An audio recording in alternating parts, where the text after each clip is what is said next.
Okay, guys, she's back. And since Virginia said I could say her name, you all can blame Virginia for helping me to go further into the rabbit hole. Okay? Oh my gosh, this is ooh. I don't know how this can of worms got open in my life, but I'm really kind of hating that it did. I think, like most people, I was kind of happy being lulled into this existence that they created and didn't want to know the truth. It was okay on that side. I could just think about the selfish things that I wanted and whatever. I wasn't always selfish though, but you know what I mean. But now, this stuff is crazier than you can even imagine. And I understand why y'all don't want to know. I fully understand. I really, really do. Okay, so tell me what you think of this. Now, of course, because they put these videos together so quickly, meshed together like they are. When you used to try to blend songs, if you ever made recordings of songs and how you tried to mix them in, like had one song that had kind of got the same beat of the next song. But it's the next video I want y'all to listen to. This reporter. I watched this thing several times because everybody was showing it, but I did not see this. It just goes to show. Just goes to show how you almost got to watch everything 75 times to be able to see it. That's a younger Barron Trump. But it's not this video. Got really good, really quick. At that White House dinner shooting, look at this guy. He ate the chicken with his fingers and then suddenly a fork appears and then he eats it with a fork. Let's watch it again because it was his fingers and then there's a fork. So, like, why would they do that? I don't know.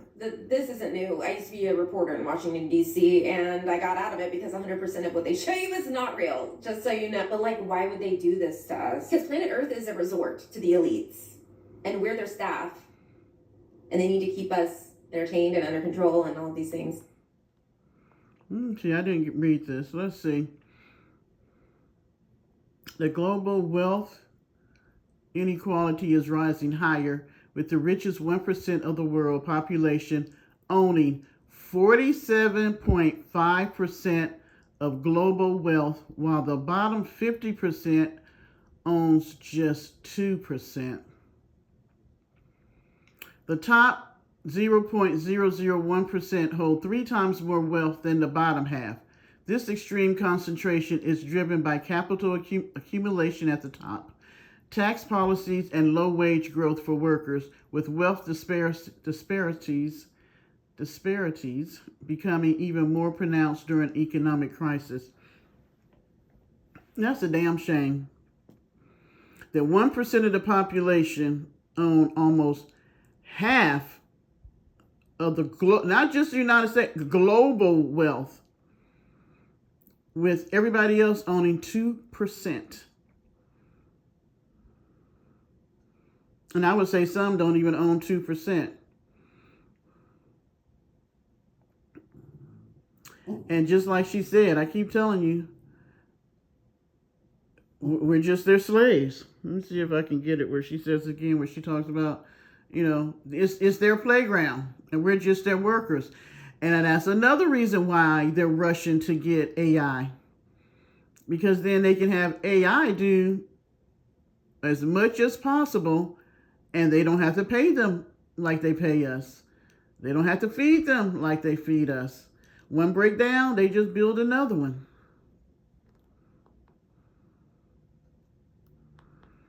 So you know, but like, why would they do this to us? Because planet Earth is a resort to the elites, and we're their staff, and they need to keep us entertained and under control and all of these things.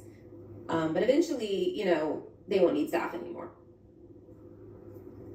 But anyways, it's pretty easy to control a matrix. She literally said that she used to be. See? And I kept saying I feel like I was living in the Matrix. I'm going to have to rewatch that. I always thought the first one was the best because I'm sure I missed something in it. What do y'all think? I know there's some naysayers in there in the comments. I know there's some naysayers in the comments. There has to be. This has been going on too long. But we're now rolling up on the point of they don't need humans really. They're creating their own AI robots to cover as much of what we do as they possibly can. I was watching a video that was talking about the babies born now will never ever see the world that I saw. My grandson that's 4 will never really see the world that I saw. And that's sad to me. I keep thinking it's going to be like, there's a show that was on Hulu called Silo,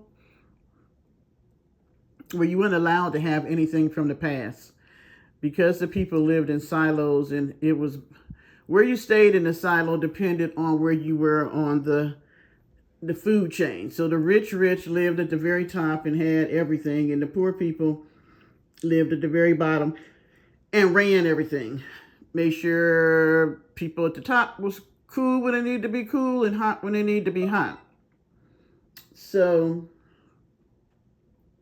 one of the things was that you could not have things from the past, and I forget why. I guess because it breaks up for everybody to live in that silo, because there's like so many silos after they destroyed the world.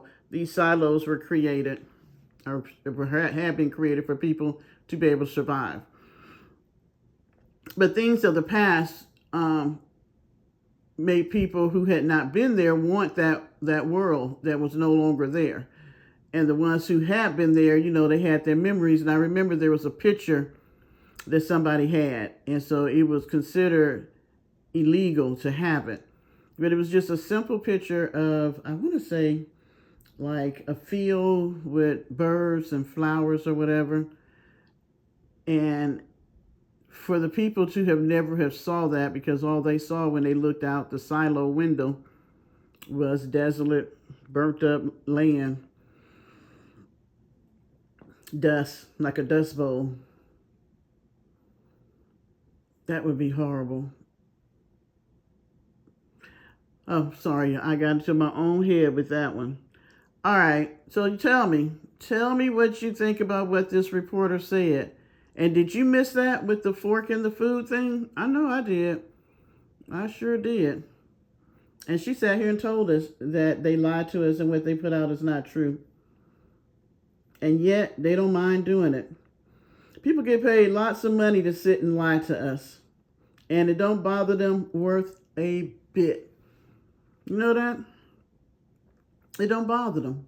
When was the last time you heard of a newscaster or a TV personality, somebody that does like broadcast news or something like that, come out and talk about how much they lie?